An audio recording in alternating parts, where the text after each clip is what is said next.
Bismillahirrahmanirrahim. Assalamualaikum warahmatullahi wabarakatuh. Alhamdulillah wassalatu wassalamu ala Rasulillah wa ala alihi wa ashabihi wa mawala wa la haula wa la quwwata illa billah. Asyhadu an la ilaha illallah wa la syarikalah wa asyhadu anna Muhammadan abduhu wa rasuluhu alladzi la nabiyya wa la rasula ba'dah.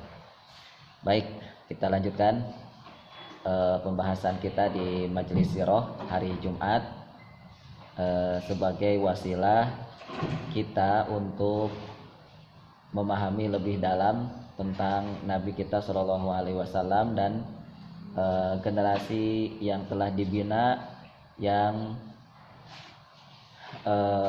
telah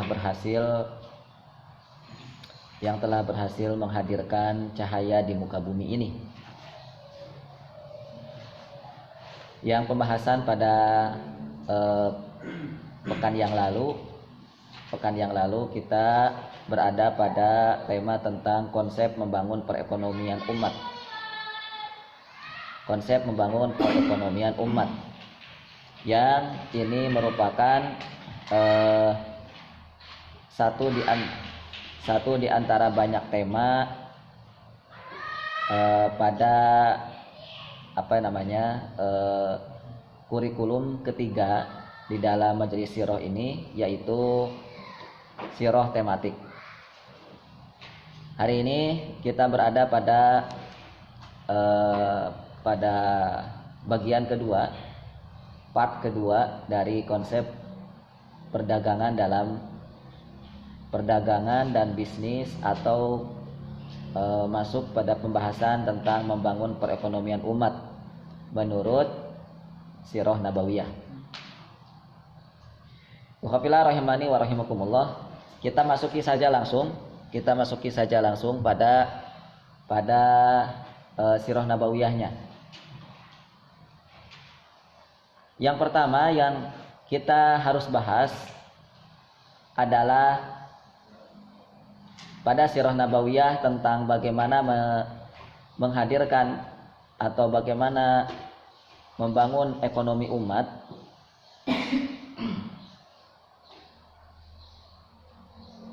Adalah tentang fase di mana Nabi dan para sahabat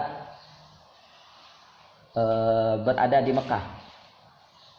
Fase di mana Nabi dan para sahabat berada di Mekah, yang mana keadaan dan kondisi Nabi dan para sahabat ketika di Mekah dirangkum atau dikabarkan melalui lisannya Waraqah bin Naufal, bahwa Waraqah bin Naufal mengatakan bahwa kondisi Nabi itu sama persis seperti Nabi Musa, yaitu la tukadzibannahu, akan didustakan, la tu'diyannahu, akan disakiti, la tukhrijannahu, akan diusir, la tuqatilannahu, akan diperangi. Itu kondisi Nabi saat berada di Mekah. Dan tentunya apalagi para sahabat. Jadi dari kalimat Waraqah bin Naufal ini radhiyallahu anhu, ya, beliau insyaallah masuk surga karena termasuk daripada sahabat Nabi. Waraqah bin Naufal ini walaupun tidak ketemu dengan Nabi saat Nabi menjadi Rasul. Kalau saat Nabi menjadi Nabi, jadi fase pertama kali ketika Nabi itu di usia 40 tahun, fase Nabi itu menjadi Nabi dulu. Nabi Muhammad itu menjadi Nabi, belum menjadi Rasul, belum disuruh. Jadi perbedaan Nabi dan Rasul itu seperti itu. Kalau Nabi itu belum disuruh dakwah, belum. Tapi kalau Rasul, kalau sudah menjadi Rasul, nah baru ya sebarkan ayat ini, sampaikan kalimat ini, itu baru Rasul. Baik. Jadi ketika Nabi menjadi Rasul belum belum ketemu atau tidak ketemu dengan Waraqah bin Naufal. Jadi saat Nabi diusir, saat Nabi dihina, saat Nabi diperangi, itu Waraqah bin Naufal tidak ketemu. Karena Waraqah bin Naufal sudah meninggal. Ala kulli hal, teman-teman yang dimuliakan Allah, di fase sulit ini merupakan fase di mana pendidikan, di mana pembinaan yang sengaja dilakukan oleh Allah Subhanahu wa taala, sengaja dibikin oleh Allah Subhanahu wa taala untuk menghadirkan generasi yang berbeda. Ya, tolong diam ya kakinya, tolong didengarkan. Jadi sayanya jadi kurang khusyuk. Tolong konsentrasi. Tidak, oh kok tidak sih? Kan jadinya nggak konsentrasi. Teman-teman, Nabi dan para sahabat itu di masa awal dakwah itu menjadi sulit atau dalam keadaan sulit ini bukan semata-mata karena bukan semata-mata karena ada agama baru, tapi memang di sini ada pelajaran. Nah, di sini ada yang sengaja Allah bikin untuk umat yang akan kualitasnya berbeda dengan umat-umat sebelumnya. Ya, dengan masyarakat sebelumnya. Baik.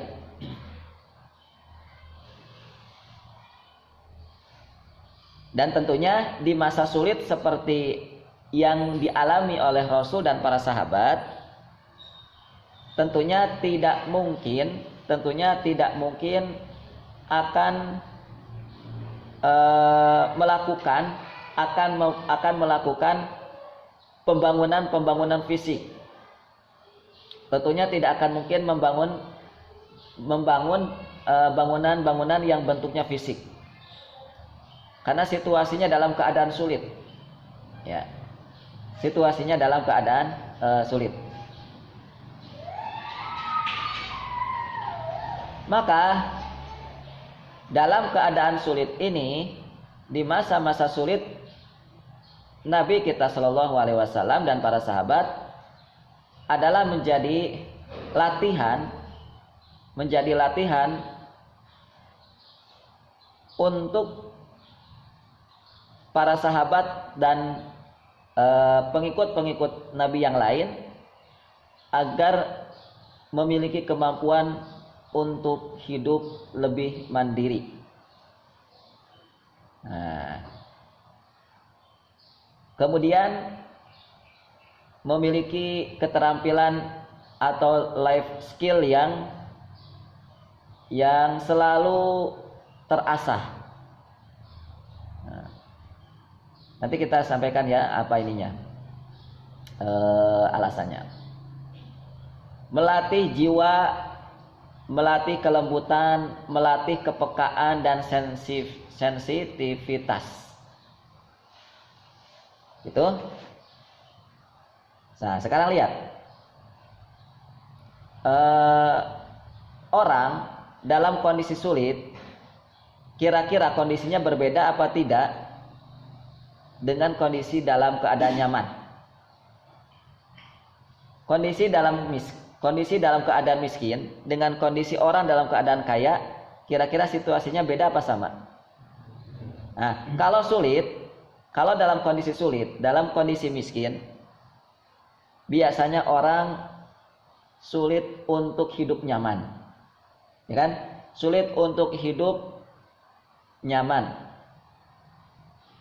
sulit untuk hidup termanjakan, karena sulit.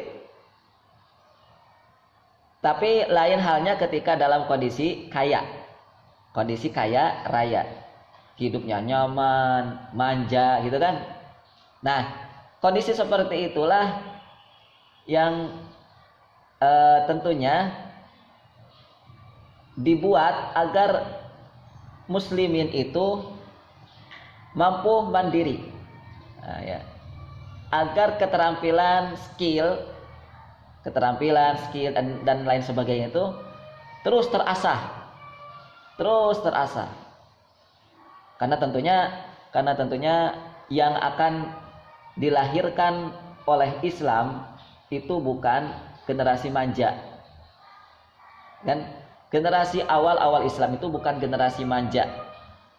Bukan generasi yang senang-senang nyaman, yang senang-senang dalam kondisi nyaman. Tetapi generasi yang akan dilahirkan di awal-awal Islam itu adalah generasi yang mandiri, ya, generasi yang penuh dengan skill. Jadi skill para sahabat itu tidak satu, skill para sahabat itu luar biasa banyaknya. Dan itu diantaranya adalah diasah dalam kondisi sulit, ya, terasah dalam kondisi sulit.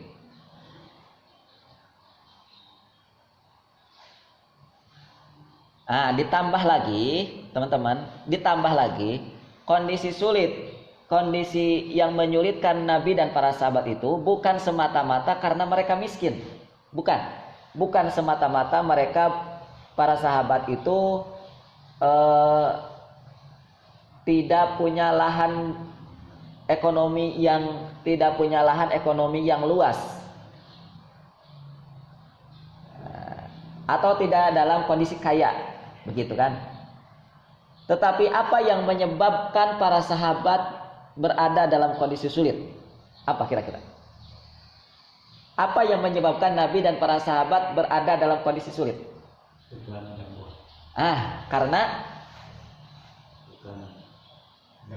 Kenapa para sahabat dan Nabi itu ditekan?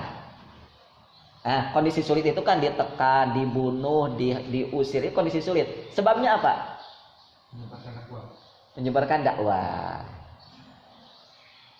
Sebabnya itu karena Islam, karena agama.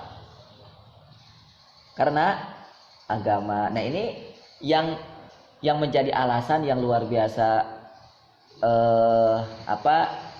yang luar biasa istimewa, ya. Karena tentunya orang berada dalam kondisi sulit disebabkan kurang harta, itu akan berbeda kualitasnya kalau penyebab kesulitan itu karena agama, ya. Kalau penyebab kesulitan itu karena agama, kesulitan yang menimpa para sahabat termasuk Nabi lantaran dengan sebab agama inilah yang tidak ada pada sistem ekonomi kapitalis, yang tidak ada dalam sistem ekonomi liberalis, yang tidak ada dalam sistem ekonomi komunis, ya.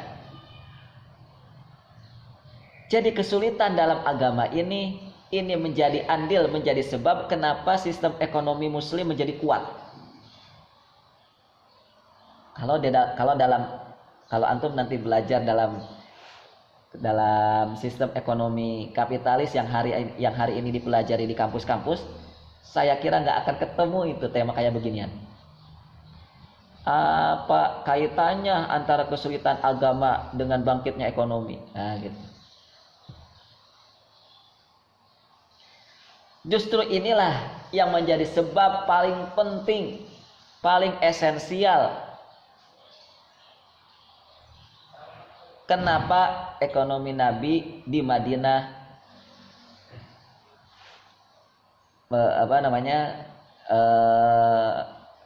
yang mampu mengalahkan ekonomi Yahudi, bahkan nantinya menjadi ekonomi terkuat di dunia. Itu disebabkan karena di awal fase dakwah itu mereka dalam kondisi sulit yang sebabnya adalah karena agama, karena lantaran agama. Sehingga teman-teman, ketika sebuah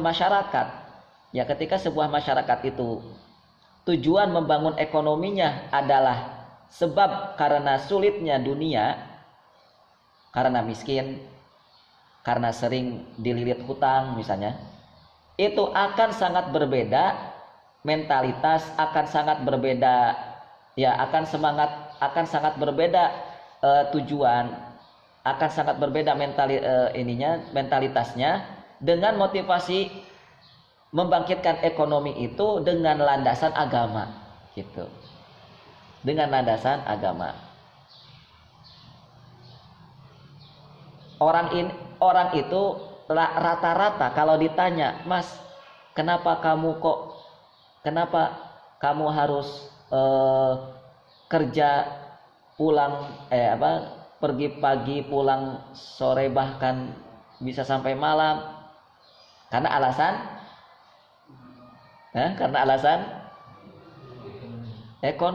ekonominya ya supaya kaya. "Mas, kenapa kamu bikin pasar? Mas, kenapa kamu bikin mart?" Ya supaya ekonomi kita mapan. Kalau ekonomi kita mapan, maka kita akan hidup nyaman gitu kan. Nah, itu mayoritas orang kalau ditanya mengapa ingin ekonomi keluarga, ingin ekonomi masyarakat, dan ingin ekonomi negaranya itu bangkit, alasannya hanya pada sisi dunia, agar tidak miskin, agar tidak dililit hutang, agar bisa kemana-mana dan seterusnya. Nah, tentunya dalam Islam tidak seperti ini, teman-teman. Ingat, tujuan kita diturunkan Allah di muka bumi ini hanya untuk ibadah, termasuk menghadirkan ekonomi itu pun tujuannya harus dalam rangka ibadah. Harus dalam rangka ibadah. Mengapa Anda membangun ekonomi masyarakat ini? Untuk apa tujuannya? Nah, itu tujuan itu sangat penting. Maka untuk memunculkan tujuan bahwa kebangkitan ekonomi itu hanya untuk ibadah, itu punya harus ada sebab, harus ada yang melatar belakangi, harus ada yang mensupportnya gitu, harus ada yang memotivasinya. Dan dengan sebab Rasul dan para sahabat itu ditekan, diusir, dan berada dalam kondisi sulit yang lainnya, itu lantaran karena agama, lantaran karena yang dibawa adalah Islam, lantaran yang didakwahkan adalah Islam, lantaran yang disampaikan ke seluruh masyarakat Mekah adalah Islam, sehingga dengan sebab Islam yang didakwahkan, masyarakat muslim menjadi sulit, menjadi terdampak kesulitan, nah gitu. Maka itulah yang membuat muslimin menjadi kuat dalam hal tujuan. Tentunya bukan hanya menghadirkan ekonomi masyarakat muslim yang kuat ya, dalam segala hal, dalam tujuan segala hal.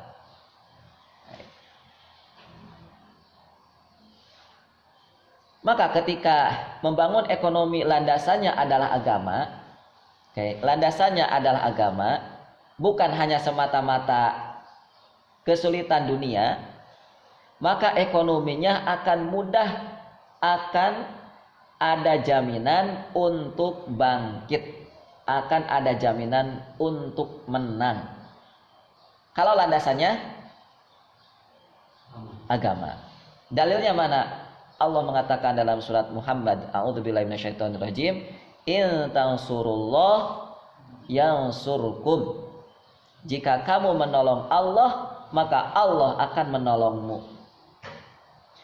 Maka kalau dalam rangka membangkitkan ekonomi, kita ubah kalimatnya dengan seperti ini.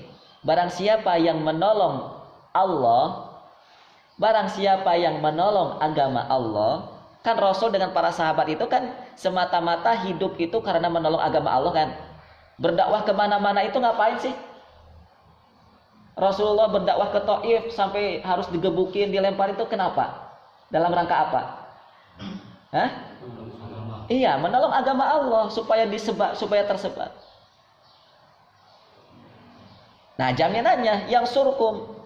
Kalau kamu, wahai Muhammad Rasulullah, kalau kalian, wahai sahabat yang mengikuti agama Allah, yang mengikuti Nabi Muhammad, menolong agama Allah, dengan harta kalian, dengan ekonomi kalian, nah gitu, maka Allah yang surkum akan memenangkan kalian. Yang surkum, nasara yang suruh itu menang atau menolong. Allah akan memenangkan kalian. Jadi ada jaminan. Ada jaminan. Bukan hanya semata-mata kaya. Bukan hanya semata-mata sejahtera. Ya. Tentu sejahtera kan? Rasul dan para sahabat sejahtera nantinya. Sampai di mana di titik muslimin itu menjadi sebuah masyarakat yang tidak membutuhkan harta zakat. Nah, teman-teman tahu nggak? Sebuah masyarakat itu, tanda sebuah masyarakat itu berada dalam kondisi miskin. Dalam Islam itu tandanya apa? Di antaranya adalah yang paling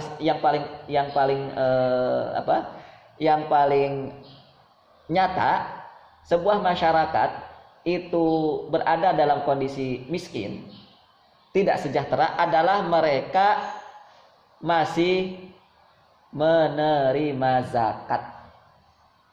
Karena yang wajib untuk menerima zakat itu siapa? Orang fakir miskin. Fakir miskin yang wajib menerima zakat. Maka sejarah kan membuktikan di kekhilafahan Umar bin Khattab, Umar bin Abdul Aziz, itu yang paling terkenal ya. Kemudian di pemerintahannya Harun ar-Rasyid, itu masyarakat pada mundur ketika disodorkan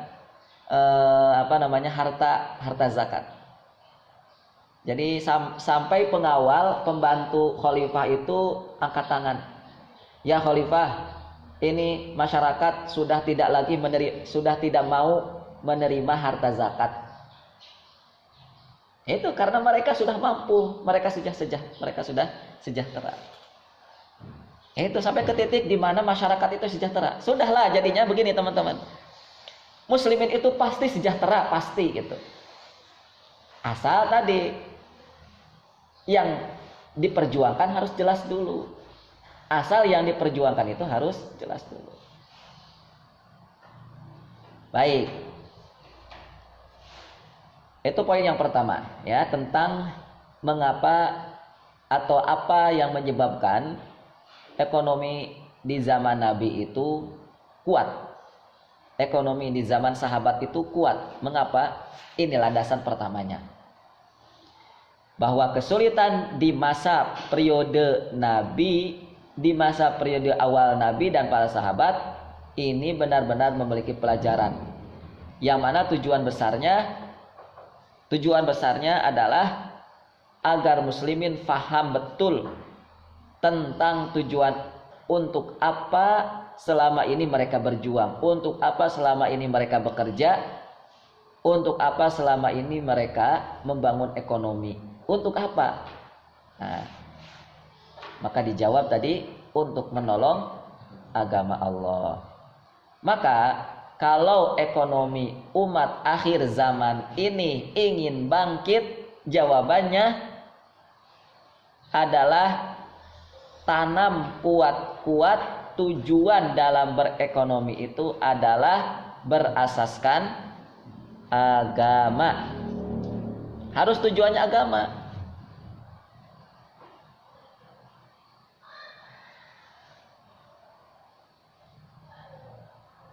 Ya, harus tujuannya agama.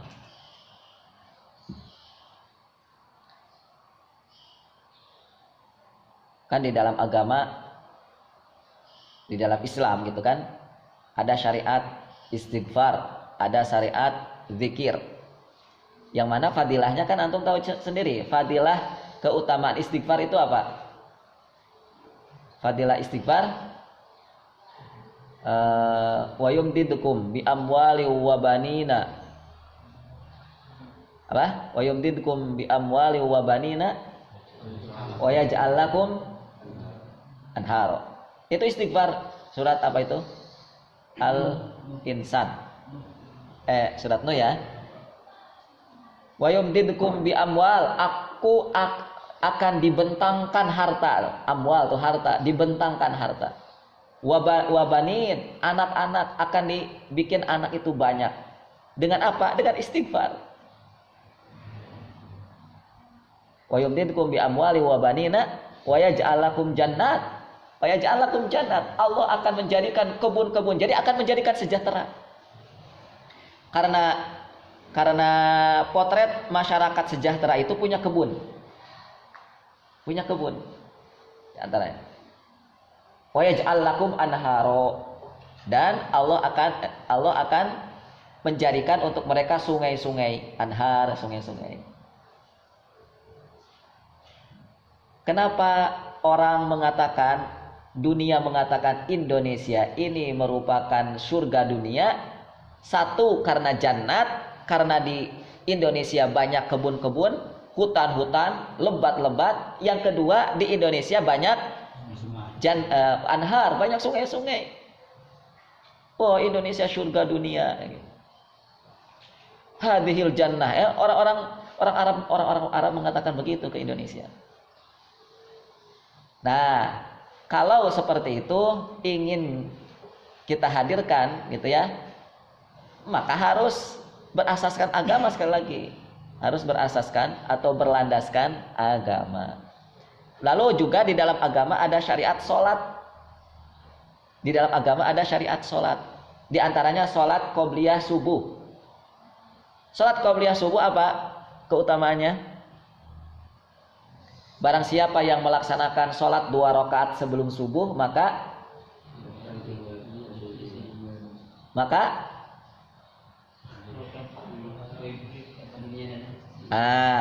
Allah akan memberi, maka itu lebih baik daripada dunia dan seisinya. Lihat, hanya cuma 2 rakaat loh. Berarti kan kalau bagi muslimin dia istiqomah dan melazimkan 2 rakaat sebelum sholat subuh, Allah kasih dunia. Gampang dunia. Jangankan dunia, surga aja Allah kasih, apalagi dunia. Begitu. Asal sholat qobliyah subuhnya continue dan gitu. Lebih baik daripada lebih baik daripada dunia dan seisinya. Baik, itu yang pertama ya. Yang pertama, bagaimana kita membaca dalam sejarah Nabi, dalam sirah nabawiyah tentang kekuatan ekonomi Islam di zaman Nabi itu adalah karena adanya fase dakwah yang pertama kali yang itu dirasakan sulit bagi Nabi. Ya. Hari ini dakwah Islam di Indonesia sulit apa mudah? Enggak ada mana coba diusir kayak Nabi itu kan. Wah, sekarang apalagi hari ini kan difasilitasi, dikasih TV, dikasih apa, dikasih ini. Wah. Kalau dulu boro-boro hari ini kan kalau dakwah apa gitu dikasih uang 100.000, dikasih 200.000, dikasih digaji, ada gaya kalau ya dijemput ya kan, pakai pesawat apalagi VIP. Dulu Nabi kalau dakwah ke Mekah ke Taif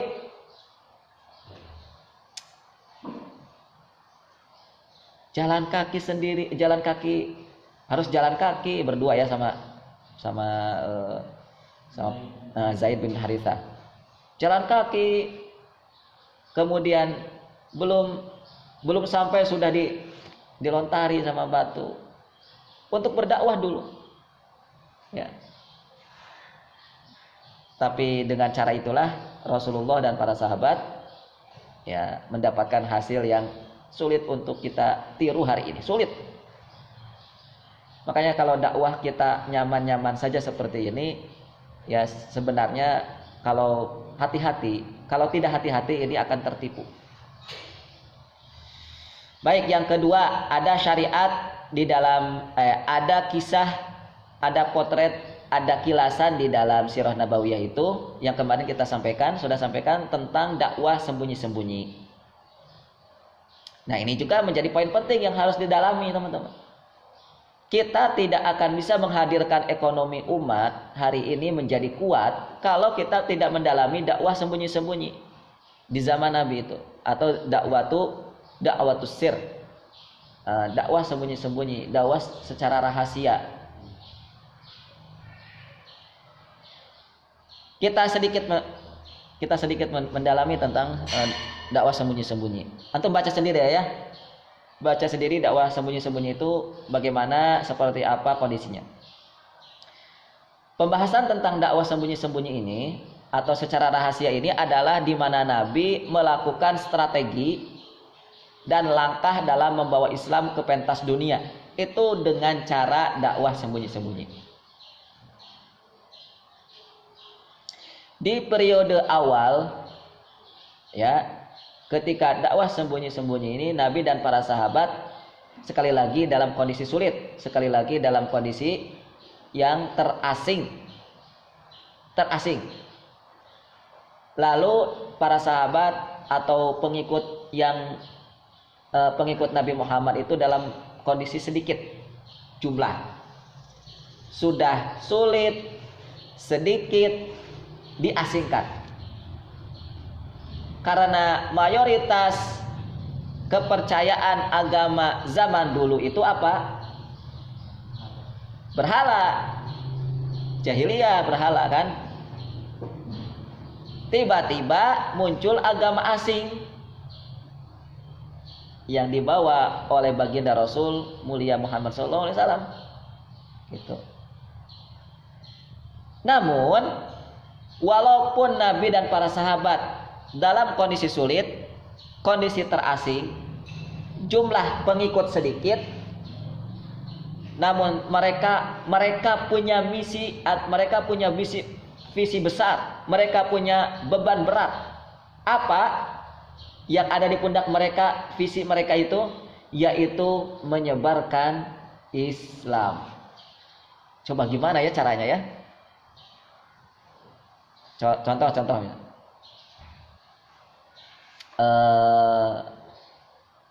Misalnya saya utus dari sini Mirwan dengan Nendi mendatangi satu wilayah, satu kampung yang ada di Maluku, karena itu merupakan suku antum berdua sendiri ya, tetapi kampung itu semuanya jahiliyah. Itulah kira-kira kan animisme. Sedikit, hanya berdua umpamanya, gitu, punya beban berat, punya beban besar, yaitu menyebarkan Islam, menghentikan segala kejahiliahan, menghentikan segala agama-agama paganisme itu. Gimana caranya? Orang yang kuliah S1, S2, S3 di Madinah sendiri saja belum tentu kuat kalau dihadapkan dengan kondisi seperti Nabi kita Shallallahu Alaihi Wasallam. Nabi itu kan awalnya sendirian kan, satu orang. Memangnya ketika itu siapa yang sudah beragama Islam? Belum ada. Kalau Nabi Musa masih enak. Nabi Musa itu ketika menjadi nabi, yang seagama dengan Nabi itu banyak masyarakatnya Yahudi kan. Iya. Karena semua masyarakat Yahudi itu kepercayaannya yang dianut sama, yaitu milahnya siapa? Millata Ibrahim. Nabi Musa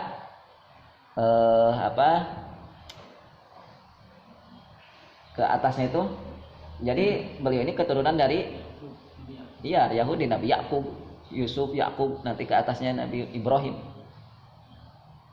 Ya, kalau para nabi umat Yahudi, kalau para nabi Banu Israel itu mereka sudah punya pengikut ketika menjadi nabi. Tapi Rasulullah Muhammad SAW ketika menjadi nabi sudah punya pengikut? Belum ada satu orang. Nah, baru ketika menjadi Rasul, ketika diminta oleh Allah dakwah, sebarkan Islam wahai Muhammad misalnya, maka barulah nambah satu orang. Siapa dulu yang pertama? Istrinya dulu. istrinya dulu. Lalu yang kedua putra-putrinya. Karena ketika Rasulullah menikah dengan Ibunda Khadijah kan sudah punya anak. Ya. Otomatis harus diislamkan. Sudah, semuanya sudah masuk Islam. Siapa namanya? Ibunda Khadijah dengan putra-putrinya. Di situ ya, putri-putrinya. Di situ ada Zainab radhiyallahu anha, di situ ada Fatimah radhiyallahu anha, itu ya. Di situ ada Ruqayyah radhiyallahu anha. Yang malah ketika Rasulullah sebelum jadi nabi, ada sebagian putri Rasul sudah menikah dengan salah satu anak dari Abu Lahab. Sudah menikah. Nah, gitu ya. Sudah.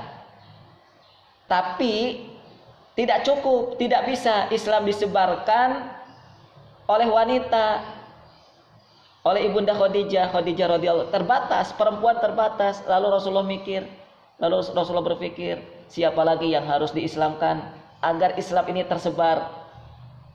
Nah, ketika itulah Rasulullah Shallallahu Alaihi Wasallam dulu belum kenal dekat dengan Abu Bakar. Ternyata ketika membahas tentang Khadijah radhiyallahu anha, teman-teman, ini ternyata perumahan, kan rumahnya Ibunda Khadijah dengan Rasulullah itu kan jauh, berbeda tempat sebelum menikah. Tapi ketika menikah, ternyata rumahnya Ibunda Khadijah itu satu komplek kalau sekarang itu perumahan gitu ya, dengan orang-orang kaya ternyata. Dengan orang-orang kaya, yaitu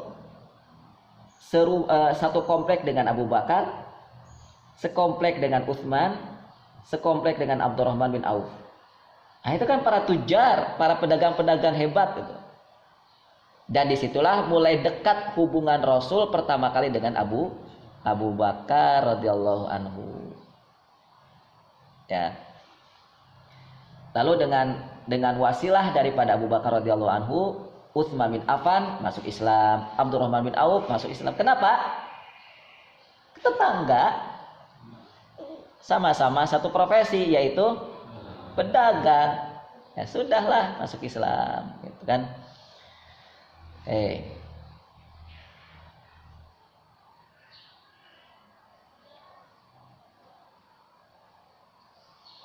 Nah, pelajarannya di fase dakwah sembunyi-sembunyi ini apa untuk kebangkitan ekonomi umat?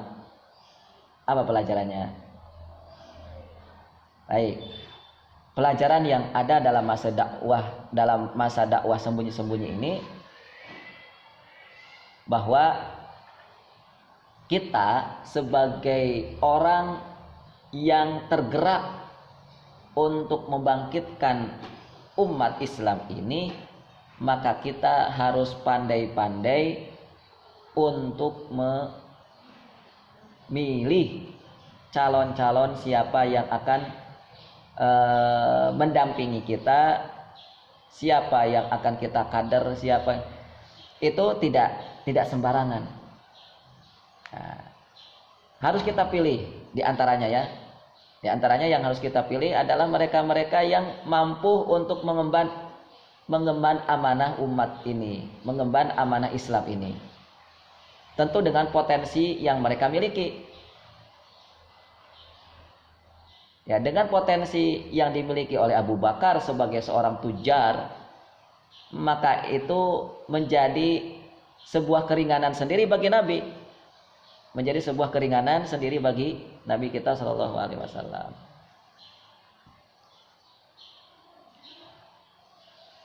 Ya, jadi orang jadi ketika dalam fase yang sulit ini, sebenarnya ketika kita punya amanah untuk menyebarkan, menyampaikan, mendakwahkan itu, kita tidak bisa sembarangan memilih, kita tidak bisa sembarangan mengajak. Pilihlah, ajaklah mereka-mereka yang benar-benar punya potensi. Ya, mereka punya bakat yang istimewa. Gitu. Maka disinilah dibutuhkan dai yang cerdas. Disinilah dibutuhkan perekrut atau pengajak yang cerdas. Daya jelajah yang luas, punya pengalaman yang luas, dan tentunya kesempurnaan sifat dan akhlak. Dan inilah sebenarnya juga yang sangat besar dalam mendukung dakwah Islam menjadi tersebar. Itu karena sosok Nabi sendiri. Sosok Nabi itu kan, Nabi itu disetting oleh Allah menjadi, Nabi itu disetting menjadi manusia sempurna. Itu sebabnya kenapa? Karena beliau akan dibebankan beban yang berat.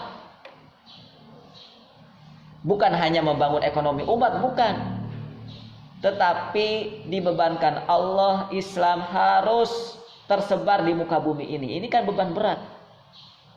Dimana ketika Islam di awal itu sangat asing. Bukan mengislamkan satu kampung, bukan mengislamkan satu keluarga, mengislamkan satu kampung, satu desa, satu negara, satu bumi diislamkan. Satu bumi diislamkan. Coba dibutuhkan manusia kayak gimana gitu. Nah, itu kan bukan sekedar LC, ya, bukan sekedar dokter profesor, tapi dibutuhkan keahlian, kecerdasan, karakter yang kuat. Dan dengan kesempurnaan sifat dan karakter yang dimiliki Nabi itulah sebenarnya yang menjadi pendukung kenapa Islam mudah tersebar itu.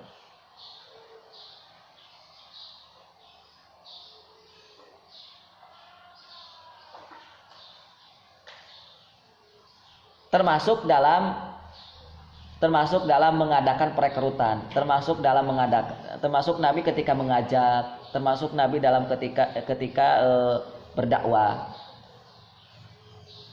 Kan kita tahu ketika Rasul Shallallahu Alaihi Wasallam itu berdakwah, yang kebanyakan masuk Islam lantaran sebabnya diantaranya lebih besar karena akhlak Nabi kan. Karena akhlak Nabi itulah masyarakat jahiliyah, masyarakat Quraisy, masyarakat jahiliyah keumumannya masuk Islam. Kenapa? Karena akhlak Nabi itu, yang ketika itu tidak ada yang memiliki. Ya karena memang tidak ada ajarannya kan. Belum ada ajaran seperti ajaran yang dibawa oleh Nabi, belum ada. Kok begini ya, orang begini, kok ajarannya seperti ini, beda dengan ajaran yang lain, akhirnya masuk Islam.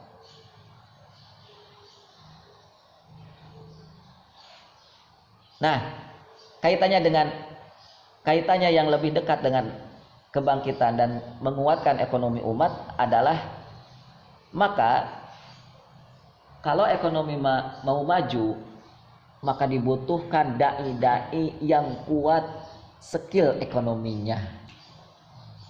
Ya. Itu. Memangnya siapa Nabi? Rasul itu siapa? Rasul juga pedagang kan? Iya, ahli dagang loh.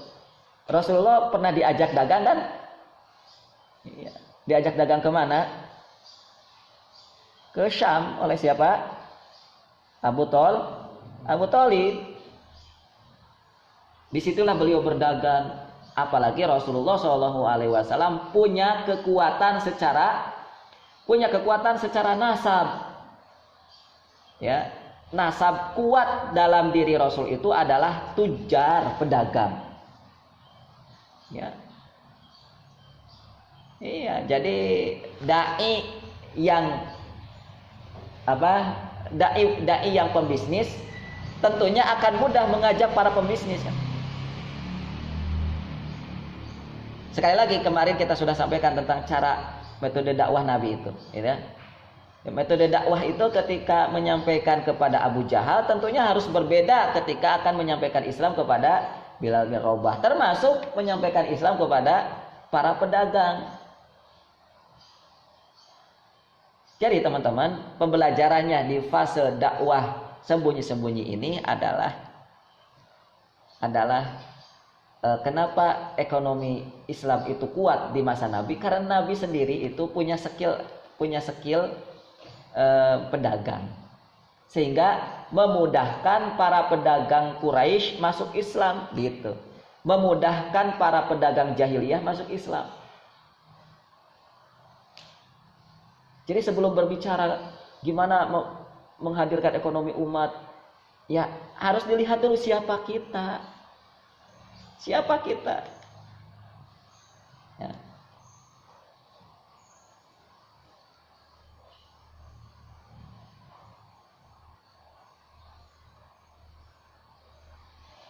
Mendekati dan berdakwah kepada pemimpin harus berbeda bersikapnya. Mendekati pengusaha harus berbeda. Mendekati dan berdakwah kepada ahlul kitab. Ahlul kitab hari ini kita bisa istilahkan dengan orang-orang yang merasa sudah ngaji.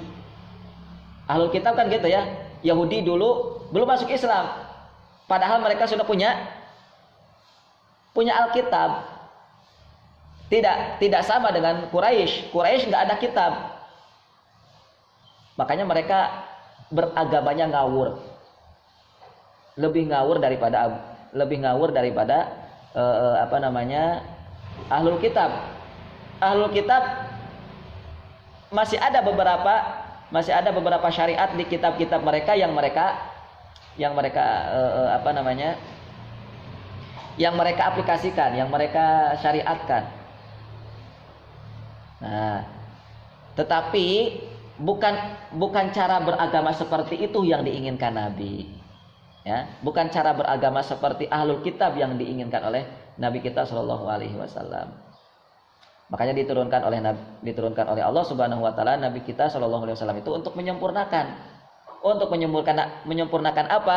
Agama sekaligus kitab-kitab yang sudah dibawa oleh oleh nabi-nabi sebelum Nabi kita Shallallahu Alaihi Wasallam.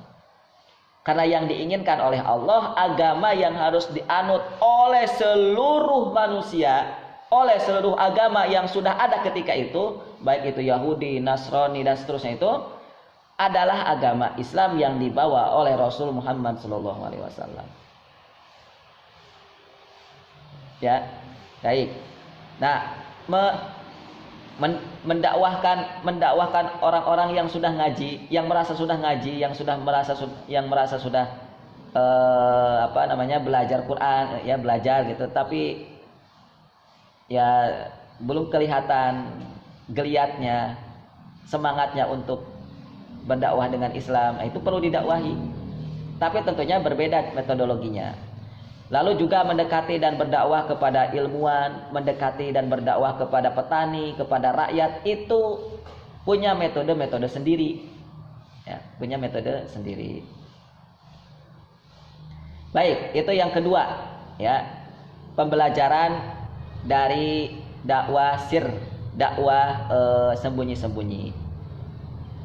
Lalu yang berikutnya, kita belajar dari ayat-ayat atau dari wahyu yang turun saat fase Makkiyah. Ya, saat fase Makkiyah di mana Rasul berada di Mekah, di mana Rasul sedang berada di Mekah,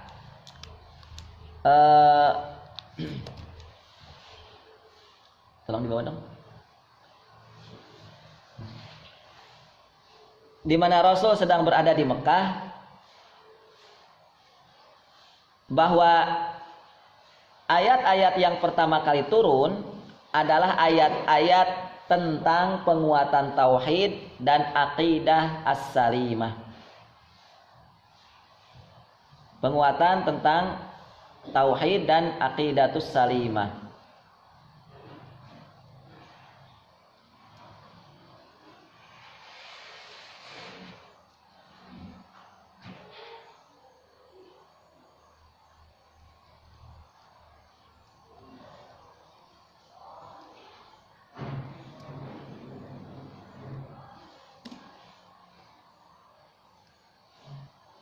Dan ayat-ayat yang turun pada fase Mekah atau ayat-ayat Makkiyah ini turun tentang qasasul anbiya wal umam, yaitu ayat-ayat tentang kisah-kisah dan perjalanan hidup umat-umat terdahulu.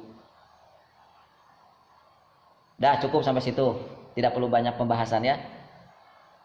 Nah, langsung aja pembelajaran.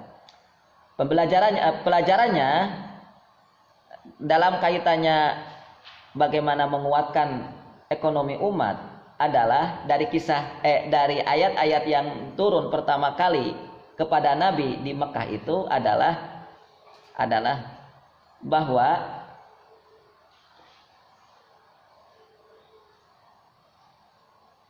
inilah ayat, inilah konsep membangun SDM.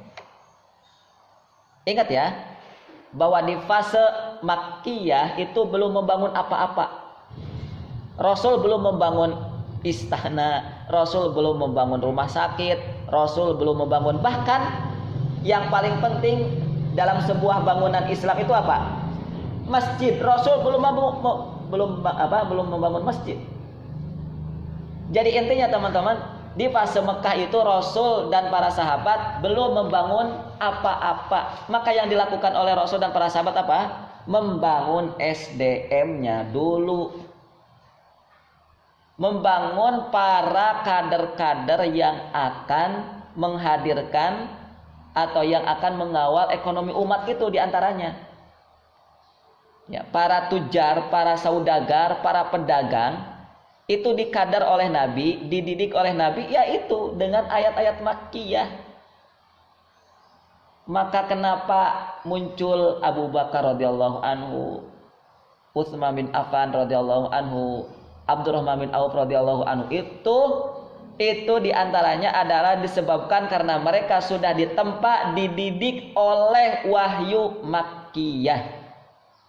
Dididik atau ditempa oleh materi-materi dari langit atau dari Allah, ya, dari Allah tentang tema-temanya tadi saya sebutkan, tentang tauhid, aqidatus salimah, dan qasasul anbiya wal umam.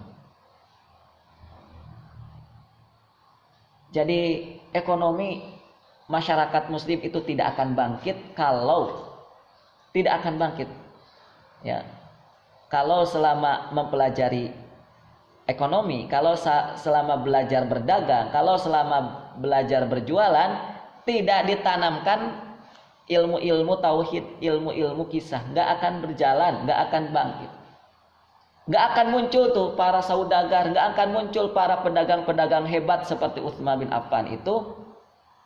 Ketika pelatihan-pelatihan ekonomi, ya, ketika pelatihan-pelatihan entrepreneurship, itu kan, itu hari ini istilahnya ya, pelatihan untuk bisa jualan itu kan entrepreneur ya,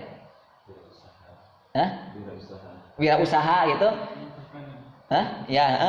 kalau nggak ada materi-materi tentang tauhid, kalau tidak ada materi-materi tentang kisah, nggak akan bangkit.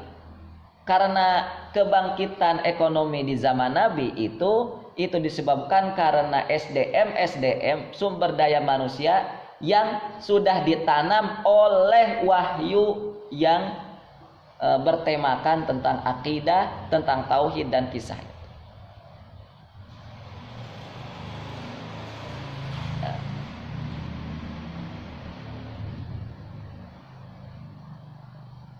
Termasuk materi tentang kisah juga menjadi cara untuk mencari potensi atau masyarakat mencari potensi masyarakat yang Rasul inginkan.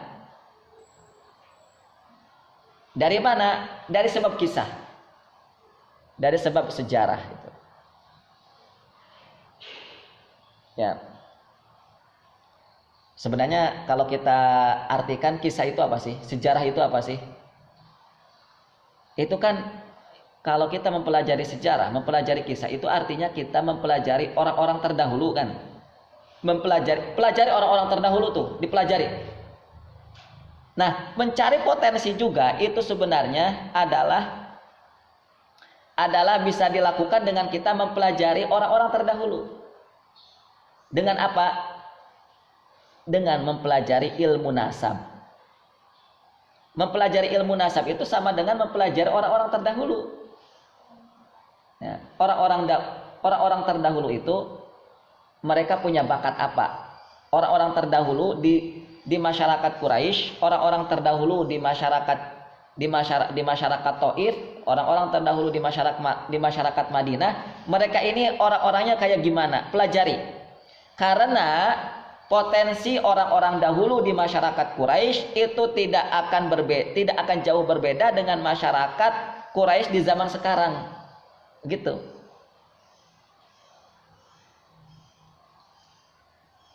Sebagaimana banyak dikisahkan tentang potensi yang dimiliki oleh Utsman bin Affan itu merupakan warisan dari orang tuanya. Ya. Misalnya ada kalimat begini, wahtamu bitijarati allati warathaha anil walidihi. Bahwa Utsman bin Affan itu kenapa serius menekuni perdagangan karena beliau telah terwariskan ya potensi berdagangnya itu dari walidnya. Walid itu dari bapaknya, dari bapaknya itu. Gitu. Jadi nggak semata-mata Utsman bin Affan itu jago jualan, nggak semata-mata itu, tetapi keahlian dan kepakaran yang dimiliki oleh Utsman bin Affan itu juga disebabkan karena bapaknya, karena kakeknya, dan terus gitu ya. Karena beliau memiliki potensi dari kakek buyutnya gitu. Sehingga ketika kita ya dalam mengajak orang atau menyampaikan Islam untuk supaya Islam itu dikuatkan, salah satunya yang harus kita ajak adalah siapa di antara mereka ini yang potensi dalam hal berdagang, dalam hal ekonomi misalnya. Dilihatnya dari mana? Pelajari bapak mereka siapa, pelajari kakek buyut mereka bagaimana gitu. Nah, nanti seorang pemimpin, nanti termasuk Nabi kita Shallallahu Alaihi Wasallam itu beliau akan menempatkan ini akan ditempatkan di tempat mana itu ya, sesuai dengan skillnya atau sesuai dengan kapasitasnya. Baik,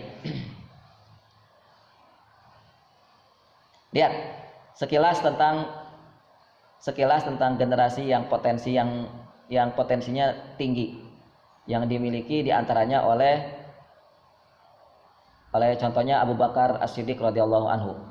Abu Bakar As-Siddiq radhiyallahu anhu ini beliau bukan pedagang biasa, ya bukan pedagang biasa. Beliau ini adalah seorang konsultan dagang. Ya, seorang konsultan dagang. Konsultan dagang tahu? Konsultan dagang itu kalau nanya tentang dagangan itu pasti ke Abu Bakar. Itu jadi konsultan. Inna Abu Bakar a'lamu Quraisy bi ansabiha. Abu Bakar ini adalah orang yang cerdas, orang yang paling paham tentang Quraisy. Ya. Jadi suku Quraisy itu adalah sebuah suku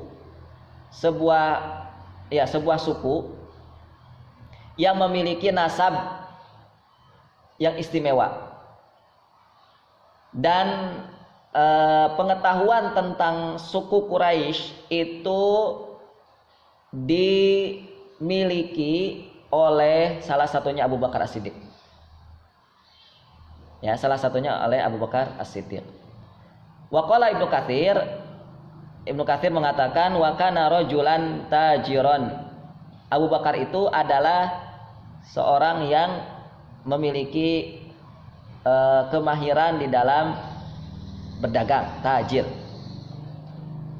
Da khuluqin wa ma'rufin wa kana rijalun qaumahu ya'tunahu wa yu'allifunahu li ghairi wahid minal amr.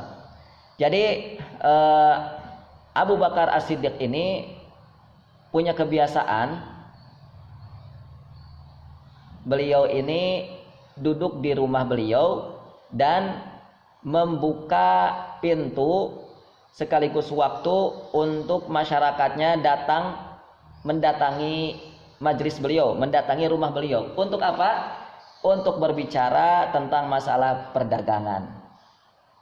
Jadi kalau masyarakat itu punya keluhan apa tentang punya keluhan tentang apa namanya, tentang jualan, tentang perdagangan, itu sudah aja datang ke Abu Bakar. Nah, jadi memang Abu Bakar ini salah satu rajanya tujar, rajanya pedagang di Arab, ya, di Quraisy ketika itu. Itu. Lalu sahabat Utsman bin Affan. Ya, sahabat Utsman bin Affan. Sahabat Utsman bin Affan radhiyallahu anhu, beliau adalah seorang sahabat juga yang hampir mirip kemahirannya dengan Abu Bakar. Karena sekali lagi tadi, perumahan Abu Bakar, Utsman, Ibunda Khadijah itu berdekatan.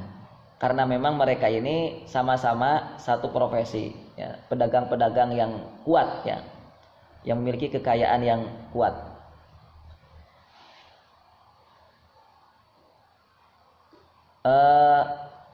Utsman bin Affan adalah seorang yang ahkamu Quraisyan aqlan, ya, seorang yang cerdas akalnya di Quraisy. Jadi orang Quraisy kalau nyari orang cerdas, di antaranya ada Utsman. Adalah Utsman bin Affan. Afdalahum ra'yan. Orang Quraisy kalau ditanya pendapat, itu pendapat paling bagus, pendapat yang paling sering diambil adalah pendapatnya Utsman. Kalau ada masalah apa, kalau ada masalah ini, masalah itu kalau dimintai pendapat, maka pendapat yang akan diambil salah satunya adalah Utsman bin Affan. Mahbuban min qibalihim. Orang yang paling dicintai, orang-orang yang paling disukai di qabilahnya, di sukunya. Orang yang sangat dicintai. Jadi Utsman bin Affan itu ketika masih jahiliyah pun disenangi. Itu sama juga dengan Abu Bakar. Abu Bakar, Utsman itu ketika masih jahiliyah pun adalah, jadi masyarakat itu senang. Masyarakat itu senang dengan Abu Bakar, masyarakat itu senang dengan Utsman bin Affan, walaupun Abu Bakar tidak pernah menyembah berhala. Itu. Walaupun Abu Bakar tidak menyembah berhala. Tapi Abu Bakar radhiyallahu anhu termasuk Utsman itu juga, ya, mereka ini adalah orang-orang yang sangat dicintai dan disukai oleh masyarakat jahiliyah. Jadi kalau antum melihat ada masyarakat, ada di sebuah masyarakat ada orang yang dicintai, nah itu potensi itu. Nah, itu potensi untuk untuk mudah masuk Islam. Tapi berbeda cerita, berbeda. Kalau ada sosok di masyarakatnya dibenci, nah biasanya itu sulit masuk Islam. Sulit masuk Islam. Karena orang itu biasanya kenapa cinta kepada seseorang? Kenapa? Karena menarik, gitu ya. Menarik banyak hal lah, menarik karena sebab banyak hal, karena hartanya, karena budi pekertinya, begitu. Karena tutur katanya, karena sikapnya, gitu. Makanya orang mencintai dia, gitu. Makanya orang banyak menyukai dia. Kenapa Abu Bakar Utsman radhiyallahu anhu itu mudah masuk Islam? Karena masyarakat jahiliyah sangat cinta kepada Abu Bakar dan Utsman. Ya. Sangat cinta kepada Abu Bakar dan Utsman radhiyallahu anhu. Berbeda dengan Abu Jahal, Abu Lahab, orang yang sangar, ya, orang yang kejam. Ya, tentunya kan dibenci sama masyarakatnya. Walaupun hormat begitu kan, ya tetap aja di belakang mah mengumpat. Gitu. Itu punya citra, punya karakter yang biasanya sulit untuk masuk Islam tuh orang-orang kayak gitu. Jadi itu ya, luar biasa kan kalau kita belajar sirah itu. Nah, kalau kita membidik siapa nih yang akan mudah masuk Islam, salah satunya siapa? Cari di komplek itu, di masyarakat itu orang yang sangat disukai oleh masyarakatnya. Siapa? Cari. Biasanya orang ini akan mudah mengikuti kita. Ya. Ditambah lagi mereka ini orang-orang yang bukan sembarangan, orang kaya raya, ekonominya kuat, punya keahlian dalam berdagang. Ya sudahlah. Maka ketika Abu Bakar masuk Islam, Utsman masuk Islam, ekonomi Islam walaupun masih di Mekah terkendali. Ya kan? Iya, terkendali dengan apa? Dengan bukti apa?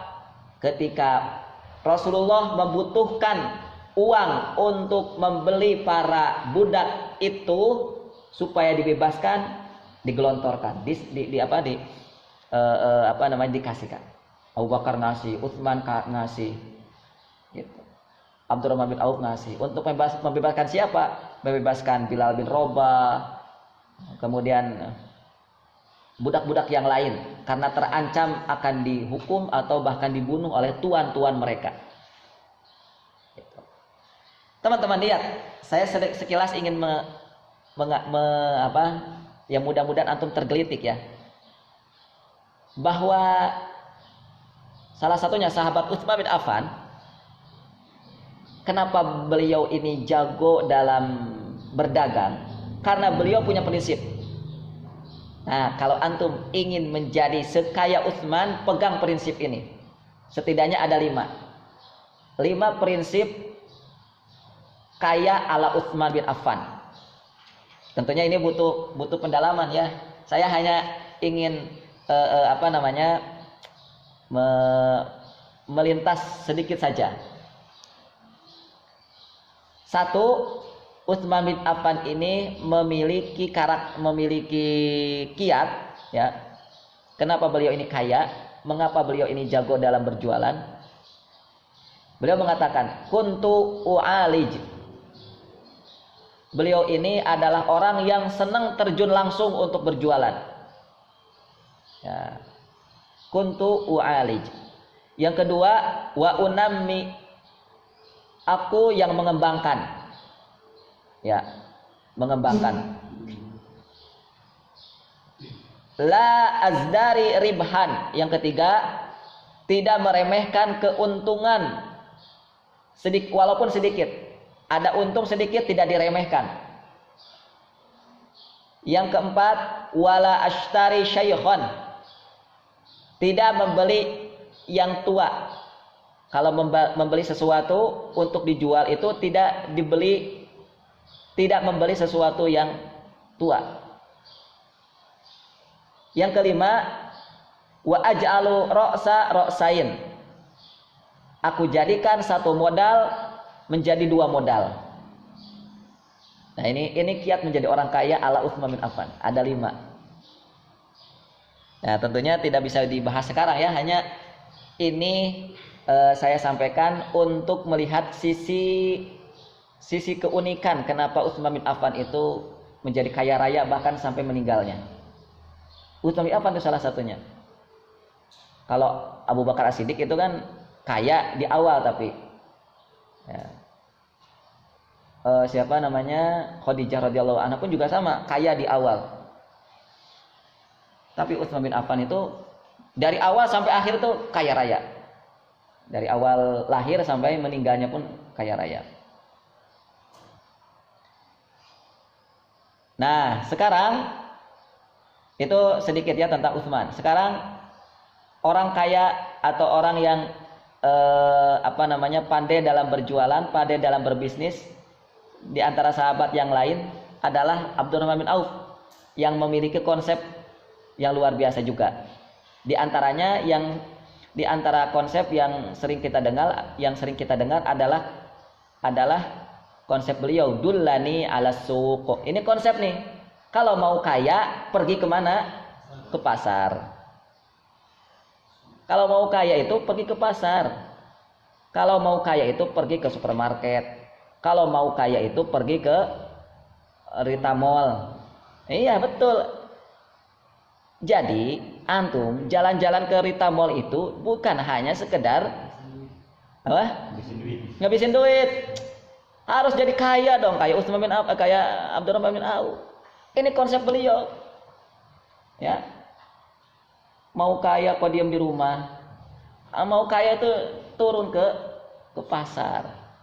Mau kaya turun ke Alfamart gitu. Iya. Dullani ala suq. Kata Abdurrahman bin Auf, cukup tunjukkan saja pasar. Saking kayanya, nih potensinya Abdurrahman bin Auf juga tidak kalah ya. Saking mahir dalam berjualan, ada ungkapan begini, lau rafa'tu hajaran lawajadtu tahtahu fiddatan wa dhahaban. Kalau saja aku mengangkat ini batu, maka aku akan temukan di bawahnya ada emas dan perak. Ini ungkapan Abdurrahman bin Auf itu. Kalau ada batu aku angkat, maka aku akan menemukan emas dan perak. Emas dan perak kan simbol kekayaan, simbol harta. Saking mudahnya nyari harta, saking mudahnya nyari uang bagi Abdurrahman bin Auf. Makanya nggak heran, hanya cukup 1 hari tidak ada modal, Abdurrahman bin Auf sudah dapat untung pergi ke pasar. Itulah cikal bakal ekonomi Islam itu bangkit itu lantaran karena ada sosok Abdurrahman bin Auf. Hari ini coba. Hari ini kalau ditunjukkan, kalau bicara tentang ahli-ahli dagang, kira-kira ketika disuruh mereka untuk pergi ke pasar, buang jauh-jauh modal. Gak usah bawa modal, pergi ke pasar. Kira-kira bisa nggak hari itu sudah bisa dapat untung? Belum tentu. Padahal dia jago dagang. Atau lah taruh secara akademis dia S3 doktor dalam apa tuh namanya? Kalau dalam akademis itu yang sudah menamatkan S3-nya apa namanya? Gelarnya itu bukan S lagi ya. Doktor ekonomi yang bukan masa itu SE ya sejarah ekonomi kalau itu. Kalau S3-nya apa? Dokter ekonomi gitu. Profesor ahli di bidang ekonomi lah begitu. Cobalah profesor seahli-ahlinya di bidang ekonomi ya, cabuti semua modal, nggak usah bawa apa-apa, pergi ke pasar sendirian. Hari itu bisa nggak dapat modal? Dapat untung. Atau begini cara nanti ketika misalnya antum jadi seorang trainer ya, antum sebagai seorang guru pembisnis misalnya, punya murid. Salah satu uji kelayakan, layak nggak murid antum ini jadi pedagang. Nah itu ujiannya adalah bukan ujian tulis, ujiannya adalah suruh murid antum ini turun ke jalan, gak usah bawa modal, jualan apapun itu di pasar dan bawa untung ke pesantren lagi misalnya kayak gitu. Nah itulah kira-kira kiat dari sahabat Abdurrahman bin Auf. Jadi keahlian itu harus seperti itu. Keahlian untuk membangkitkan ekonomi umat itu dibutuhkan SDM seperti itu. Seperti Abdurrahman bin Auf, seperti Utsman bin Affan dan Abu Bakar As-Siddiq.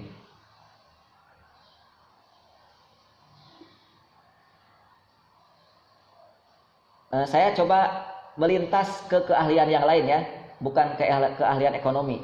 Jadi teman-teman, para sahabat itu luar biasa loh. Jadi keahlian dan kejeniusan mereka ini terbukti dalam segala bidang. Kalau bidang tempur, bidang militer, itu salah satunya yang ditunjukkan oleh sahabat Hamzah bin Abdul Muthalib. Hamzah bin Abdul Muthalib radhiyallahu anhu, paman Nabi Shallallahu alaihi wasallam itu saking ahli berperang. Begini lihat, saking ahli berperang. Kisahnya, ketika Hamzah bin Abdul Muthalib itu masuk Islam, kemudian pergi ke rumah Al-Alqam bin Abil Arqam, ya, di rumah begitu kan, ini misalnya rumah Al-Arqam bin Al-Arqam gitu ya. Di situ ada Rasulullah. Lalu tiba-tiba pintu Al-Arqam diketuk oleh siapa? Oleh Umar bin Khattab. Semua orang ketika itu ketakutan. Umar bin Khattab. Ada yang sempat mengunci, kunci pintu. Tapi kata siapa namanya? Hamzah bin Abdul Muthalib gimana? Hamzah mengatakan, "Iftahu lahu." Buka pintu itu untuk dirinya. Buka. In arada khairan fahuwa lillahi wa rasulihi. Kalau dia ingin berbuat baik, maka akan ada hadiah dari Allah dan Rasulnya. Wa in arada syarran, nah ini, kalau dia ingin berbuat jahat, fa ana qatiluhu, maka aku yang akan membunuhnya, wa bisayfihi, bukan dengan pedang saya, tapi dengan pedang dia. Gimana coba caranya? Membunuh orang dengan pedang dirinya sendiri, gimana caranya? Dia nggak bawa pedang, atau bawa pedang tapi masih di sini, masih di sarungnya. Kemudian bertempur, gulat satu-satu gitu ya, head to head gitu, berhasil membunuh tapi dengan pedang lawannya. Gimana caranya? Nah itu kalau nggak ada skill bertempur kan nggak bisa. Nah, orang atau musuh yang ada di depannya sudah nyodorkan pedang. Ayo sini, nih kita tempur bareng-bareng berdua, nah, gitu kan? Lang gitu. Dia membuka pedang dari sarungnya. Dia enggak, ya. Hamzah bin Abdul Muthalib enggak. Tapi mampu ditebas oleh Hamzah bin Abdul Muthalib, dan itu hanya dengan pedang musuhnya. Nah, itu keahliannya beliau. Baik. Sudah jam 9:20 ya. Baik, saya cukupkan dulu kalau begitu. Pembahasannya ternyata masih belum selesai. Kita lanjutkan Jumat depan insyaallah. Nah, tatim belum. Berikutnya untuk majelis tasmi dipersilakan.